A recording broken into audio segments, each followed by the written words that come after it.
Ito pong programa natin ngayong araw ay bahagi ng selebrasyon ng karawan ng ating Pangulong Bongbong Marcos. Welcome to Romis Update Channel. Ng handog ng Pangulo, serbisyong tapat para sa lahat. Mamamahagi po tayo ng cash assistance mula sa aming Emergency Housing Assistance Program na aabot sa halagang, alam niyo po ba magkano matatanggap niyo po ngayong araw na ito?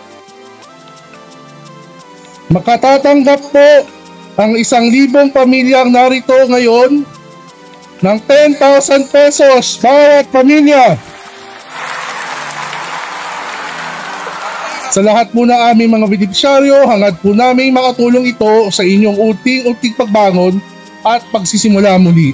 Pinaparami pa po namin ang aming mga progresibo at sustainable komunidad patungo sa isang bagong Pilipinas.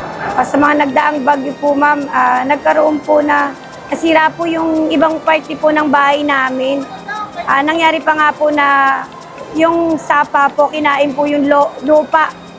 Yung side po ng lupa ng bahay namin. Sa akin pong narinig kanina ma'am, talagang tuwan-tuwa po ako nung narinig ko na nabanggit po ni Sir yung tungkol po doon sa halaga na ibibigay po sa amin ni Pangulong Ferdinand Marcos po. Masayang-masaya po talaga ako ma'am. Kasi hindi ko po in-expect. Siyempre, akala ko po na katulad ng konting halaga lang. Pero sa 10,000 po na ibinigay po niya, marami po talagang magagawa yung halaga na yun. Unang-una po, happy birthday, Pangulong Ferdinand Marcos. Salamat po talaga. Nagpapasalamat po ako sa pinagkaloob niyo po sa pamilya namin. Tapos, nais ko po sana, ang pinaka-wish ko po sa kanya, good health po. Tsaka sana po marami pa po siyang matulungan. Napakalaking tulong. Natuwa nga ako kanina in-announce nila na may 10,000 kami matatanggap. Although, kailangan talaga namin yun para sa amin dahil marami kami nasira.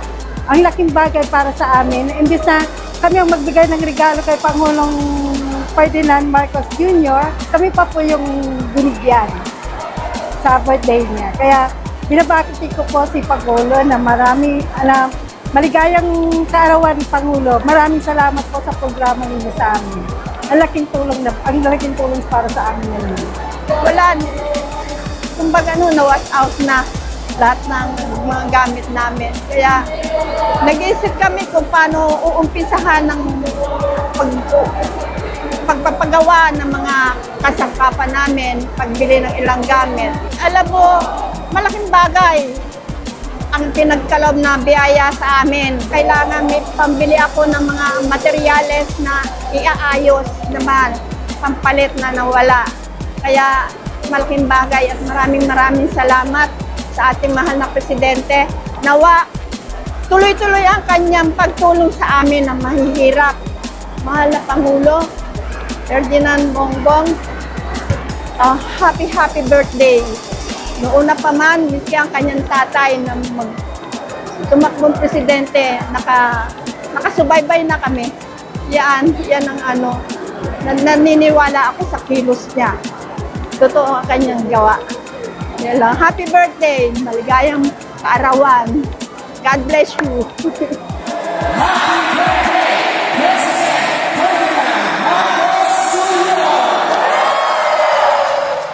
Gaya ng ipinapaliwanag ni Secretary Ted Herbosa, ang no balance billing po ay ito yung dating programa na ang nakikinabang ay mostly mga indigent patients lamang, no? Sila yung mga mahihirap, no, na nakalista sa 4Ps, yung household targeting system ng DSWD, na kapag sila ay na-admit, no balance billing sila doon. Pero ngayon po, ang zero balance billing ay lahat po ng Pilipino, no, lahat miyembro ng PhilHealth, na kapag na-admit po sa basic or ward accommodation sa mga DOH hospitals, makaka-avail po sila ng zero balance billing. Dito po sa Metro Manila, 16 ang DOH hospitals at 4 ang GOCC hospitals. So, sumatotal, 20 ang ating DOH hospitals dito sa Metro Manila na nag-i-implement ng zero balance billing. Of course, ang ating mga LGU hospitals, may mga ilan ding LGU hospitals na nag-i-implement din ng zero balance billing. Ayun po, malaking tulong po para sa amin kasi syempre, poproblemahin po namin kung sakaling lalabas nga po kami. Itong naging proyekto po ng ating presidente na zero balance billing po, malaking tulong po sa amin kasi hindi na po kami mamumroblema.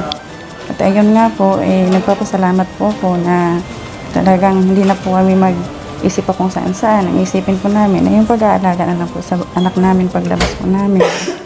Ano po yung sa puso po talaga, heart failure po talaga. Hindi na niya kayang huminga sa sarili niya po. Kasi parang sabi ni Doc, parang yung minimum pinakamababa, 65 lang yung tibok ng puso. Kaso si Mama nasa 30 plus lang. So sobrang baba sa pinakamababa pa po. Yung umabot na po talaga sa almost 2 million din yung billing namin. Pero yung nakaraan nga, nabalitaan ko doon sa SONA ni President BBM, magkakaroon nga daw po ng zero balance billing. So sabi ko, sobrang malaking tulong po sa amin talaga yun. Ito naman po talaga yung mga pinangako talaga ni Mr. President itong nakaraang SONA niya na magkakaroon ng zero billing po.